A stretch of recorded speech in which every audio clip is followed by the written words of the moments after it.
Hello everyone, welcome back to your channel. This is Aman यार, back with a video. तो आज आ चुके हैं अपनी सीरीज की वीडियो नंबर 69 पर। यहाँ पर अपना नया चैप्टर जो है वो शुरू करने वाले, जो कि है कैश फ्लो स्टेटमेंट। अब इससे पहले वाली वीडियो में अकाउंटिंग रेशियो वगैरह खत्म कर दिया है, अपने न्यूमेरिकल चैप्टर्स के आखिरी चैप्टर पर आ गए हैं जो कि कैश फ्लो स्टेटमेंट है।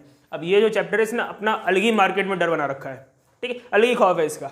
पर सच में ये इतना डरावना चैप्टर है नहीं जितना लगता है, ठीक है। अगर हमने इस चैप्टर को समझा है तो ये डरावना बिल्कुल भी नहीं है, ठीक है। हम लोग गलती पता है क्या कर देते हैं, इस चैप्टर में एक बहुत लंबा सा फॉर्मेट दे रखा है 2 पन्ने का, हम लोग उसको रटना शुरू कर देते हैं, उस फॉर्मेट कर लो काम बन जाएगा। नहीं, उसको समझो, समझने से पूरा काम बन जाएगा। अगर रटोगे तो दिक्कत कर जाओगे, कहीं ना कहीं गलतियां हो जाएंगी, ठीक है। तो रटना नहीं है, समझना है, ठीक है। तो बिल्कुल बेसिक से शुरू करते हैं। देखिए क्या क्या है कि अपना कैश फ्लो क्या होता है, कैश का फ्लो करने वाले सॉरी कैश का फ्लो, कि भाई कैश कैसे आ रहा है और जा रहा है, उसका हम लोग फ्लो देखने वाले। भाई कैश कितना आया गया, बस वही हम लोग इस चैप्टर में करेंगे कि अगर कैश आया है तो प्लस कर लो, कैश गया है तो माइनस कर लो। याद रखना कैश, ठीक है। तो कैश आया तो प्लस, कैश गया तो माइनस। और एक चीज़ है कि अगर कभी कभी हम लोगों को कैश नहीं गया होता है बट फिर भी हम लोगों ने माइनस कर दिया होता है, तो उसको हम लोग प्लस कर देंगे। क्या बोल गए हैं हम कि कैश नहीं गया है बट फिर भी हम लोगों ने माइनस कर दिया था, तो अब उसको प्लस कर देंगे, तब उसको प्लस कर देंगे। सपोज कर लो जैसे कि डेप्रिसिएशन हो गया, ठीक है। डेप्रिसिएशन जैसे कि हम लोगों ने कोई एक बाइक खरीदी 1 लाख रुपए की, 1 लाख रुपए की बाइक खरीदी, अब 2 साल बाद उसको बेचने जा रहे हैं। अब 2 साल बाद बेचने जा रहे हैं तो लोग उसके 1 लाख की बाइक के में 40,000 रुपये दे रहे हैं, 50-60,000 रुपये दे रहे हैं। अब ये जो 50-60,000 रुपये नहीं दे रहे हैं, लोग कमी कर रहे हैं, इसको क्या कहते हैं, इसको डेप्रिसिएशन कहते हैं। उसकी वैल्यू में कमी आ गई, वैल्यू कम होगी उसकी, उसको डेप्रिसिएशन कहते हैं। वैल्यू उसकी कम हुई, क्या कैश गया हमारे पास, रोकड़ा गया, क्या नहीं गया। डेप्रिसिएशन की वैल्यू में कमी आई, रोकड़ा नहीं गया, कैश नहीं गया। कैश नहीं गया है तो माइनस क्यों किया, नहीं करना चाहिए, तो अब इसको ऐड कर देंगे। माइनस कर देते थे ना, वो पीएल अकाउंट बनाया करते तो डेप्रिसिएशन को लॉस की तरह डेबिट साइड में ट्रीट करते थे और उससे नेट प्रॉफिट कम हो जाता था। तो कम कर दिया तो उसकी वजह से अपना प्रॉफिट, अब उसको प्लस कर देंगे क्योंकि कैश नहीं गया था। तो ऐसी काफी सारी चीजें होंगी जो कि कैश जिससे कम नहीं होता है बट फिर भी हमने उसको माइनस कर रखा है, तो उसमें हम लोग प्लस कर देते हैं कैश फ्लो स्टेटमेंट में, ठीक है। बात समझ में आ रही है। अब इसमें हमारे कैश फ्लो स्टेटमेंट में 3 मेन हेडिंग्स होती हैं। एक होती है ऑपरेटिंग एक्टिविटीज, इन्वेस्टिंग एक्टिविटीज और फाइनेंसिंग एक्टिविटीज। ये तरीके की 3 एक्टिविटीज हुआ करती हैं। क्या क्या होती है देखते हैं आराम से। क्या होती है, पहली ऑपरेटिंग एक्टिविटीज, बिजनेस के नॉर्मल जो ऑपरेशन चल रहे हैं, बिजनेस में नॉर्मल लेन देन हो रहा है, current asset current liability increase decrease हो रहे हैं, वो हमारे यहाँ पे आते हैं ऑपरेटिंग एक्टिविटीज में। तो बिजनेस के जो नॉर्मल ऑपरेशन चल रहे हैं बिजनेस के, वो यहाँ पे आ जाएंगे, ठीक है। जैसे कि करंट एसेट है, करंट लायबिलिटी है, क्या कौन से करंट एसेट और करंट लायबिलिटी वाली चीजें यहाँ पर आएंगी, ठीक। कभी कभी नॉन कैश और नॉन ऑपरेटिंग, कभी कभी जनरली सारी की सारी नॉन कैश नॉन ऑपरेटिंग यहां पे आ जाएंगी। कौन सी, नॉन कैश और नॉन ऑपरेटिंग वाली।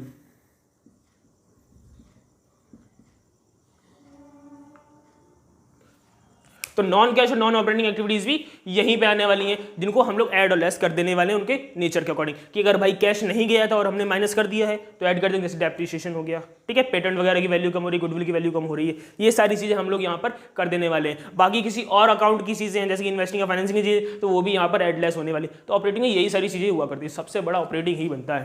तो ये बन गया, उसके दोनों और आसानी से बन जाएंगे, तो इसको भी डिटेल में समझेंगे, ठीक है। इस पे जाते हैं इन्वेस्टिंग में। क्या होता है इन्वेस्टिंग, मतलब कितना पैसा इन्वेस्ट किया है, कितना पैसा, वो अपना इन्वेस्टिंग एक्टिविटीज बताता है। कैसे, कोई मशीनरी खरीद दी, फिक्स्ड एसेट्स, यहाँ पे करंट एसेट्स आ रहे हैं, यहाँ पे आएंगे सारे फिक्स्ड एसेट यानी कि non current asset. Fixed asset का परचेज या फिर सेल हुआ है तो इन्वेस्टिंग में, परचेज किया पैसे गए माइनस कर देना, सेल किया पैसे आए प्लस कर देना। फिक्स्ड एसेट परचेज किया है पैसे चले गए होंगे तो इन्वेस्टिंग में माइनस कर देंगे। फिक्स्ड एसेट को सेल किया है पैसे आए होंगे तो प्लस कर देना, ठीक है। सिंपल चीजें। और कुछ हो जाती है जैसे कि हम लोगों ने कोई रेंट वगैरह मिल रहा है, डिविडेंड मिल रहा है, इंटरेस्ट मिल रहा है, तो हम लोग को रेंट इंटरेस्ट डिविडेंड कब मिलता है, जब कहीं पे पैसे लगाते हैं। जैसे कि हम लोगों ने कहीं से शेयर खरीदे उस पर डिविडेंड मिल रहा है, किसी को लोन दिया था वहां से इंटरेस्ट मिल रहा है, तो हमने इन्वेस्ट किया था ना, वहां से पैसा आ रहा है तो वो यहाँ पे आ जाएगा, ठीक है। इन्वेस्टिंग तो अपना रेंट है, इंटरेस्ट डिविडेंड, वो भी यहीं पे आ जाएगा। रेंट वाला है, इंटरेस्ट है और डिविडेंड है, ये सारे रिसीव वाले हैं। ये कौन से, रिसीव्ड वाले, ये सारे रिसीव्ड वाले यहाँ पे आ रहे हैं। क्लियर है चीज, ठीक। और कोई non current asset, non current investment वगैरह है तो वो भी यहीं पे आ जाएगी, ठीक है। परचेज और सेल इन्वेस्टमेंट का। फाइनेंसिंग में, फाइनेंसिंग बिजनेस में पैसा लाया कहाँ से गया, बिजनेस में कहाँ से पैसा लाया गया, बिजनेस को फाइनेंस कैसे किया गया, वो सारी चीज़ें, चाहे हम लोग शेयर्स के लिए करें, चाहे हम लोग शेयर्स से लेकर के कौन कौन से शेयर्स, चाहे वो इक्विटी हो चाहे वो प्रेफरेंस हो, कोई से भी हो, इक्विटी या फिर प्रेफरेंस, EQG लग रहा था, तो इक्विटी हो या फिर प्रेफरेंस हो, कोई से भी, लोन लिया हो बैंक से, लोन लिया यानी कि करंट लायबिलिटी हो, सॉरी नॉन करंट लायबिलिटी की बात हो रही है, देखो करंट एसेट करंट लायबिलिटी यहाँ पे आ गए, नॉन करंट एसेट यहाँ पे आ गया, ये लोन नॉन करंट लायबिलिटी इधर आ रही, बात समझ आ रही, बहुत सिंपल सी चीजें हैं। तो लोन यहाँ पे आ गया, डिबेंचर्स वो भी तो लोन होता है, तो डिबेंचर्स आ गए, ठीक है, इंटरेस्ट पे कर रहे हैं लोन पे, डिविडेंड पे कर रहे हैं डिबेंचर्स के लिए, डिबेंचर्स के लिए इंटरेस्ट पे कर रहे हैं, इक्विटी शेयर प्रेफरेंस शेयर पे डिविडेंड पे कर रहे हैं, तो वो भी यहीं पे आएंगे, ठीक है, यानी कि पे करने वाला है हमारे इंटरेस्ट और डिविडेंड, तो वो यहाँ से, रिसीव करने वाला है तो यहाँ पे ध्यान रखना, इंटरेस्ट और डिविडेंड रिसीव हो रहा है तो इधर आ रहा है, क्यों भाई, हम लोगों ने कहीं पैसे दिए थे, इन्वेस्ट किए थे, तो उस पर इंटरेस्ट मिला, किसी के शेयर खरीदे थे तो उस पर डिविडेंड मिल रहा है, यानी कि इन्वेस्टिंग की थी तो डिविडेंड मिल रहा है, इंटरेस्ट मिल रहा है, तो वो यहाँ पर आ रहा है, ठीक है। यहाँ पर हम लोगों ने खुद शेयर्स को बेचा है, वहां से पैसे उठाए, डिवेंचर यानी कि खुद लोन लिया है पब्लिक से, ठीक है, तो हमने वहां पे डिविडेंड देना पड़ेगा, इंटरेस्ट देना पड़ेगा, तो वो है हमारा फाइनेंसिंग का, ठीक है। तो यहाँ पर इंटरेस्ट और डिविडेंड पे करने वाला, इंटरेस्ट और डिविडेंड पे करने वाला यहाँ पे आ जाएगा, समझ रहे हो, तो कितनी सिंपल सी चीजें, तो ये होती है अपनी मोटी मोटी इन्वेस्टिंग, फाइनेंसिंग और ऑपरेटिंग, ठीक है, ध्यान से देख लो, ऑपरेटिंग इन्वेस्टिंग फाइनेंसिंग ये हुआ करती है। अब इसके बारे में डिटेल में समझते हैं, इसको स्क्रीनशॉट ले लो चाहो तो, ठीक है। अब देखो ऑपरेटिंग जो होती है, इस ऑपरेटिंग एक्टिविटी को शुरू करने से पहले हमको नेट प्रॉफिट चाहिए होता है बिफोर टैक्स वाला, कौन सा वाला, बिफोर टैक्स वाला। हमको क्वेश्चन में नेट प्रॉफिट आफ्टर टैक्स वाला दे दिया होता है, या फिर 2 ईयर्स के अलग अलग प्रॉफिट दिए रखे होते, तो उसके लिए हमको एक छोटा सा वर्किंग नोट बनाना पड़ता है, बहुत छोटा सा, इतना बड़ा, ठीक है। तो उस वर्किंग नोट को पहले देखते हैं, उसके बाद हम लोग ऑपरेटिंग एक्टिविटी पे चलेंगे, ठीक है। इसको फटाफट आता है, उस वर्किंग नोट को पहले देखते हैं, चलिए। तो देखिए अब इस वर्किंग नोट को कैसे कैसे क्या क्या चीजें आने वाली वर्किंग नोट में, देखिए सबसे पहले लिखेंगे net profit of current year, net profit of current year, net profit लिखना करंट का, कहां से आएगा, हमको क्वेश्चन में 2 ईयर के प्रॉफिट दे रखेंगे, एक दे रखा होगा करंट ईयर का, एक दे रखा होगा प्रीवियस ईयर का, ठीक है, ऐसे 2 ईयर के हमको प्रॉफिट दे रखेंगे, इसी से हम लोग इस वाले ऊपर वाले को net current year, net profit of current year का निकाल लेंगे। कैसे निकालेंगे, सपोज कर लो हमको प्रीवियस ईयर का दे दिया 50,000 का प्रॉफिट, प्रीवियस ईयर का 50,000 का प्रॉफिट, और करंट ईयर में बता दिया कि करंट ईयर में प्रॉफिट है 80,000 का, तो हमको लिखना कि इस ईयर में कितना हुआ, इस ईयर में कितना हुआ, तो पहले 50 था अब 80 हो गया, कितना बड़ा 30, कैसे निकालेंगे, करंट ईयर में से माइनस कर दो प्रीवियस ईयर का, तो 80,000 में से जब 50,000 को हम लोगों ने किया माइनस, तो पता चला भाई 30,000 का हुआ है अपना प्रॉफिट, उसको हम लोग यहाँ लिख लेंगे, कितना सिंपल है ना। तो अगर इसका थोड़ा सा अपोजिट कर लो, मतलब सपोज कर लो अगर इसकी जगह हमको आ गया दूसरे केस में कि यहाँ पे 85 रखते हैं और यहाँ पे कर देते हैं 40, ये पिछली साल 50 था, इस साल 40 है, तब ये माइनस में आएगा कि 40 माइनस 50 करेंगे फिर, ठीक है। तो अब पता चला कि 10,000 का हमको हुआ है लॉस, ठीक है। अब ब्रैकेट में करके लिखेंगे 10,000 रुपये, ठीक है, ठीक। इतनी चीजें तो हमको समझ में आ गई, कितनी चीजें, एक ही चीज तो समझ में आई, net profit of current year, ठीक। आगे की चीजें देखो, कुछ ऐड करेंगे कुछ लेस करेंगे, क्या क्या ऐड करेंगे क्या क्या लेस करेंगे वो देखते हैं। सबसे पहले ट्रांसफर टू रिजर्व कर देंगे ऐड, क्यों ऐड कर देंगे, क्योंकि पैसा नहीं गया है, मतलब ट्रांसफर टू रिजर्व क्या हुआ करता था, कुछ पैसा अपनी गुल्लक में ट्रांसफर कर दिया, रिजर्व क्यों बनाया करते थे, जैसे कि वर्कमैन कंपनसेशन रिजर्व होता है, इन्वेस्टमेंट फ्लक्चुएशन रिजर्व हुआ करता था, ये रिजर्व बनाया करते कि अगर लॉस हो गया तो इस यहाँ से काम आ जाएगा, कि वर्कर्स को नुकसान हो गया या फिर हमारे जो इन्वेस्टमेंट है वो फ्लक्चुएट हो गई, मार्केट वैल्यू उसकी कम या ज़्यादा हो रही है, तो उसके लिए बनाया जाता है, सेफली खेलने के लिए वो गुल्लकें बनाई जाती, पर वो गुल्लकें बनाई जाती, वो पैसा चला थोड़ी ना जाता है, अपने ही यहाँ पे रखा हो ना अपनी कंपनी में कुछ सेव करके, तो पैसा गया नहीं है, कैश गया नहीं है, नहीं गया तो क्यों माइनस किया था, ऐड कर देंगे, क्लियर है जी। हाँ, propose dividend of previous year, previous year का प्रपोज डिविडेंड, डिविडेंड है, पे करना है, बात मानी, पर डिविडेंड कहाँ पे करते थे, शेयर्स को पे करते हैं ना डिविडेंड, और शेयर्स कहाँ का पार्ट है, फाइनेंसिंग का, अभी थोड़ी देर पहले यहाँ पे लिखा था फाइनेंसिंग, उसमें समझाया था ना, इक्विटी शेयर प्रेफरेंस शेयर, उनको डिविडेंड दिया जाता है, तो उनको डिविडेंड पे करना है, पर वो फाइनेंसिंग में पे करना है, अभी नहीं पे करना है, तो अभी इसको ऐड कर लो, जब फाइनेंसिंग की बात आएगी तो माइनस करेंगे, तो अभी कर लिया ऐड।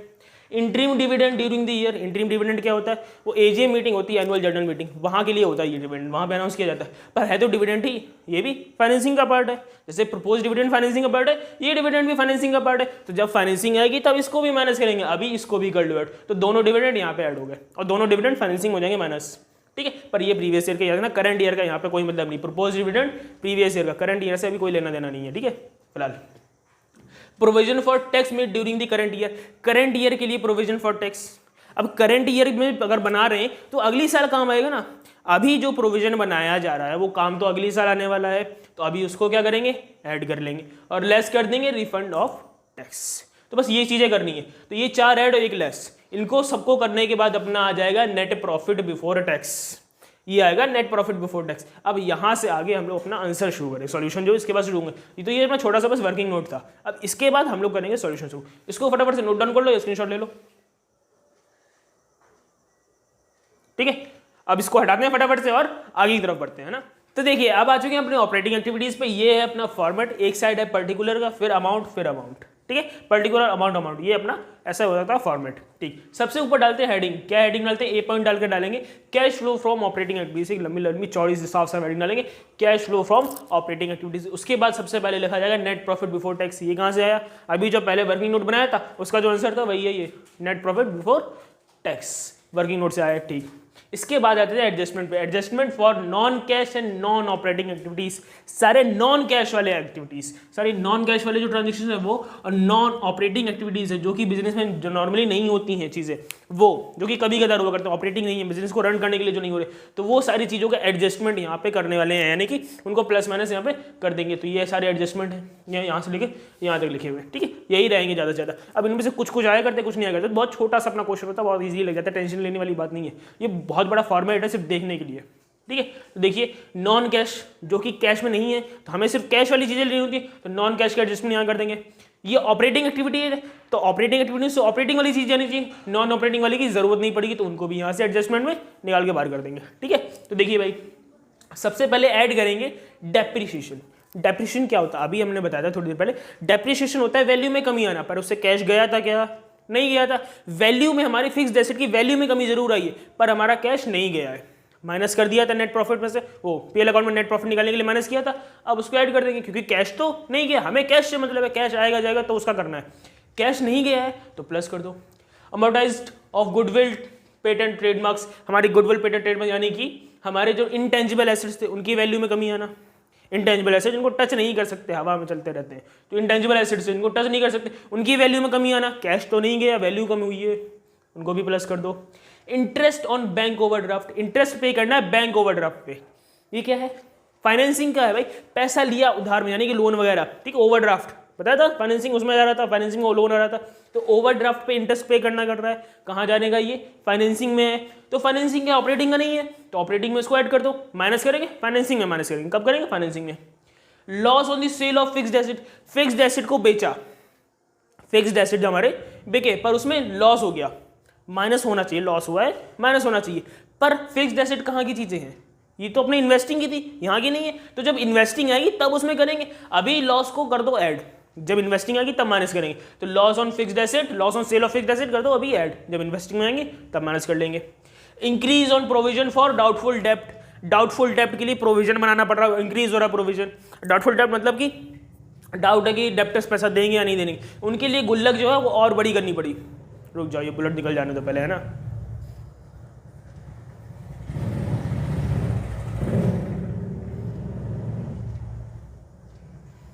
तो बाइक निकल गई, आप देखते हैं। तो increase in provision for doubtful डेप्ट, तो डाउटफुल डेप्ट के लिए हम लोगों को प्रोविजन बनाना पड़ा, मतलब कि डेप्टर्स पे डाउट था कि वो पैसे देंगे नहीं देंगे, तो उनके लिए प्रोविजन इंक्रीज हो गया, अपना प्रोविजन बनाना पड़ गया।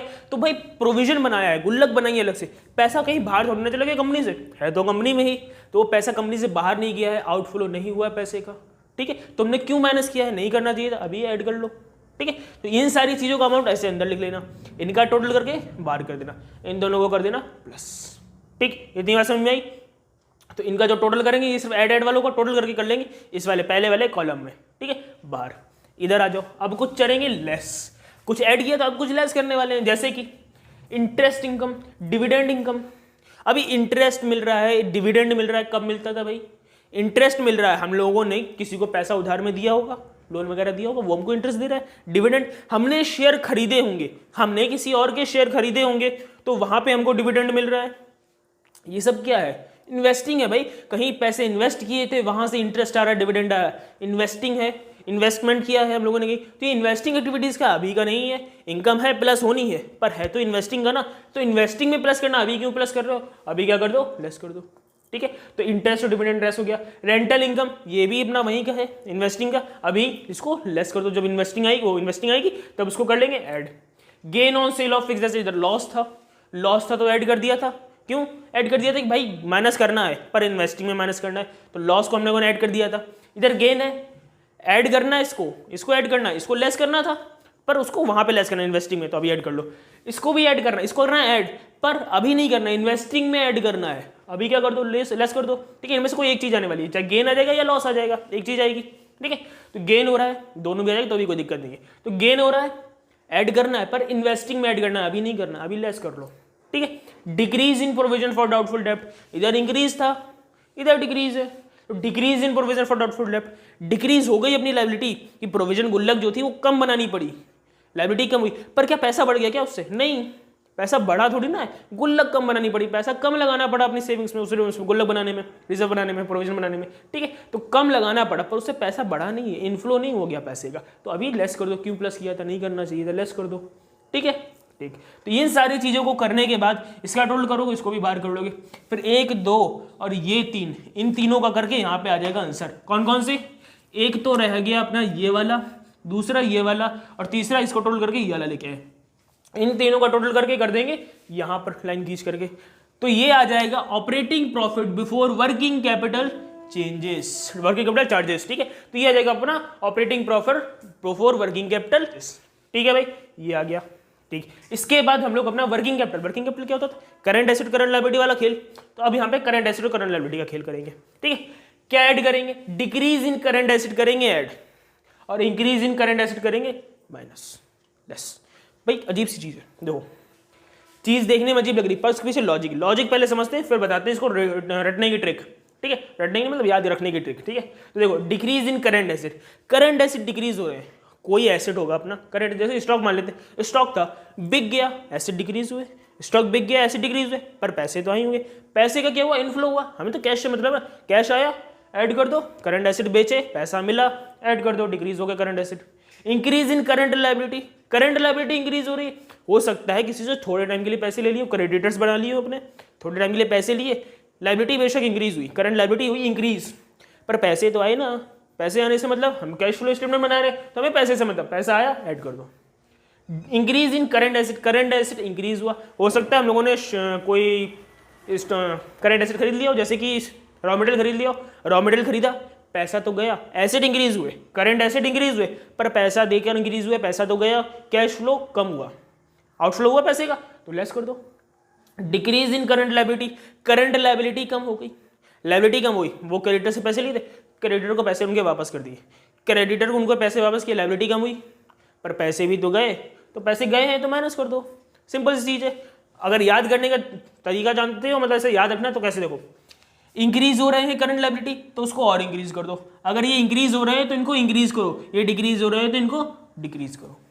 करंट लायबिलिटी के साथ बिल्कुल सीधा खेल, करंट लायबिलिटी इंक्रीज हो रही तो उसको ऐड कर दो, डिक्रीज हो रही तो उसको लेस कर दो, इंक्रीज हो रही तो और इंक्रीज करो, डिक्रीज हो रही तो और डिक्रीज करो। उसी का अपोजिट रखना उसको, करंट एसेट को, करंट एसेट डिक्रीज हुए हैं तो बढ़ा दो, यानी कि ऐड कर दो, इंक्रीज हुई है करंट एसेट तो लेस कर दो, ठीक है। करंट एसेट इंक्रीज हुए तो लेस कर दो। ऊपर वाले दोनों जो ऐड हो रहे हैं उनका टोटल करके बाहर करो, नीचे वाले जो लेस हो रहे हैं इनको ब्रैकेट में लिखते हैं, लेस वाले ब्रैकेट में लिखते हैं, देख लो, ठीक है। तो लेस वाले इनको ब्रैकेट में, इनका भी टोटल बाहर किया, ठीक है। फिर इसका टोटल करके यहाँ पे आ गया, इस वाली लाइन को हटा देते हैं, ठीक है। अब किसका इस वाले का, इस वाले का और इस वाले का, इन तीनों का टोटल करके यहाँ पे आ गया, ये आ गया अपना कैश जनरेटेड फ्रॉम ऑपरेशंस। क्या आ गया? कैश जनरेटेड फ्रॉम ऑपरेशंस, की अपनी ऑपरेटिंग एक्टिविटी में जो नॉर्मल ऑपरेशन होने थे, कंपनी के नॉर्मल ऑपरेशंस होने थे, उसके बाद अपना ये आया कैश जनरेट हुआ इतना, ठीक है। तो ये अपना कैश जनरेट हो गया, ठीक। अब इसमें से लेस कर देंगे, कोई भी इनकम टैक्स पे करने के लिए अगर क्वेश्चन में दिया है तो इनकम टैक्स पे कर देना। पे करने के बाद अब हमको पता चलेगा कि कितना नेट कैश ऑपरेटिंग एक्टिविटी से आया है या यूज हुआ है। अगर प्लस में आ रहा है अमाउंट तो हम लोग लिखेंगे फ्रॉम, ठीक। अगर प्लस में आ रहा है तो फ्रॉम लिखेंगे, net cash from operating activities, पर अगर माइनस में है तो लिखेंगे net cash used from operating activity, ठीक है। माइनस में है तो यूज लिख लेना, ठीक है। तो इस वाले में से इसको माइनस करोगे तो ये आ जाएगा फ्रॉम या यूज्ड में, प्लस में आया तो फ्रॉम, माइनस में आया तो यूज्ड, ठीक। यहां पर जो आंसर है तब इसको इस वाले कॉलम में ट्रांसफर करें। देखो सेकंड वाला कॉलम था पूरा का पूरा खाली पड़ा, देखो पूरा का पूरा खाली पड़ा है। पर ऑपरेटिंग एक्टिविटी का जो फाइनल आंसर आया, ऑपरेटिंग एक्टिविटी का जो आंसर आया उसको सेकंड वाले कॉलम में ट्रांसफर किया, एक हो गया ट्रांसफर। ठीक है, ऐसे इन्वेस्टिंग का जब फाइनल आंसर आएगा तो उसको भी सेकंड वाले कॉलम में ट्रांसफर करेंगे, फिर फाइनेंसिंग आएगा उसको भी लास्ट वाले सेकंड वाले कॉलम में करेंगे ट्रांसफर। ठीक है, तो बस इन्हीं तीनों का आंसर इसमें ट्रांसफर होंगे, उसके बाद फाइनल आंसर भी उसी में आता है। तो बस इतना था अपना नॉर्मल सा ऑपरेटिंग एक्टिविटी। फटाफट से पहले इसका स्क्रीनशॉट ले लो। ठीक है, तो बस बहुत सिंपल सी थी ऑपरेटिंग एक्टिविटी, जिसको हम लोगों ने देख लिया है, समझ लिया। इसको याद करने की बिल्कुल भी जरूरत नहीं है, आराम से इसको समझ लो, समझने से काम इसका चल जाता है। रटने की जरूरत नहीं, बस समझ लो। बाकी क्वेश्चन में चीजें गिवन होती हैं, उसको देख देख के हमें बस समझ में आ जाएगा कौन कहाँ जाने वाला है और कंप्लीट कर देंगे। ठीक है, अब इसमें अगर कोई डाउट रह जाता है तो कमेंट सेक्शन में डाल दो, या फिर ये इंस्टाग्राम आईडी। अब अगली वीडियो मिलेंगे जहां पे इन्वेस्टिंग और फाइनेंसिंग दोनों एक्टिविटीज को समझेंगे, उनके फॉर्मेट देखेंगे कि इन्वेस्टिंग में क्या जाता है, फाइनेंसिंग में क्या जाता है, उसको कैसे करना है। ठीक है, तब तक के लिए अपने और अपने आसपास वालों का ध्यान रखिए। Tata bye bye.